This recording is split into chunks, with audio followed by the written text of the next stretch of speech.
Okay, so this section is about the legacy of this course and meeting real community needs. And these are some pictures of former Capstone students working in various community settings. Our community partners this term are Portland Youth Builders, which is an alternative GED completion program and work skills development program, Sun Community School at James John, Community Partners for Affordable Housing, and the Roosevelt Writing Center at Roosevelt High School. All of these partnerships are longstanding. Some of them have been for over 5 or 6 years. All right, understanding the course model and components.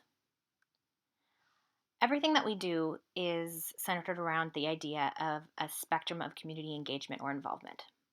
Low engagement is kind of attending things and volunteering, all the way up to high engagement, which would be activism and initiating action, starting a group, and disrupting social problems.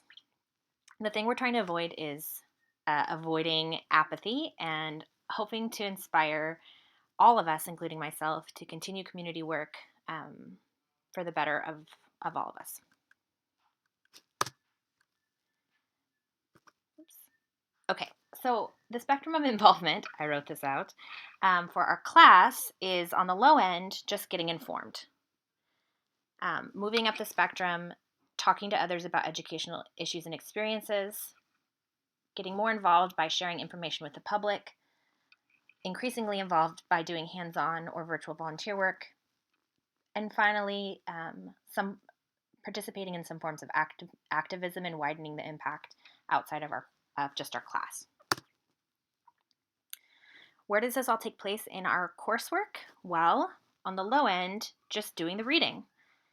Moving up, participating in class discussions, volunteer check-ins, and reflecting in your journal.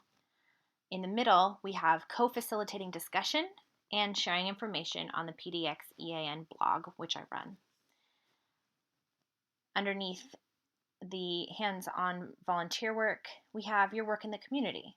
And on the high end of engagement in our particular course would be your PIC team, group project, and beyond. Where does all this stuff take place? Well, getting informed, all of the readings are either in D2L, online articles, or a course textbook. Discussion and volunteer check-ins both happen primarily in a tool called VoiceThread.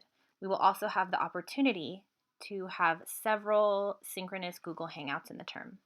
And our journal will take place in a tool called PebblePad, which allows you to reflect both in words and also in images. In the middle here, we have the PDXEAM blog, which is a blog that I run, which you'll have the opportunity to share information about your group project, and if you want to do extra credit, share other educational equity issues on the blog. And for co-facilitating discussion, you will facilitate in VoiceThread where discussion takes place. Our community partner sites is where your hands-on or virtual community work will take place. And your PIC teamwork will take place in your choice of spaces. It may take place in the community, it may take place over social media, it may take place on the blog. Here's some information about what our course looks like. You can see that we have an outline of assignments. We have a list of course themes, reading and activities, and also assignments. And it will show where things take place for each of these things. If you have any questions about our course, please access one of the following modes of communication.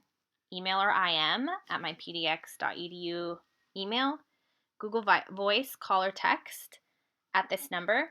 This is a cell I specifically use for this class. It is not an office phone, so please feel free to call or text during normal school hours, but if there's some kind of weird emergency, you can always text me, and if I'm available, I definitely will respond.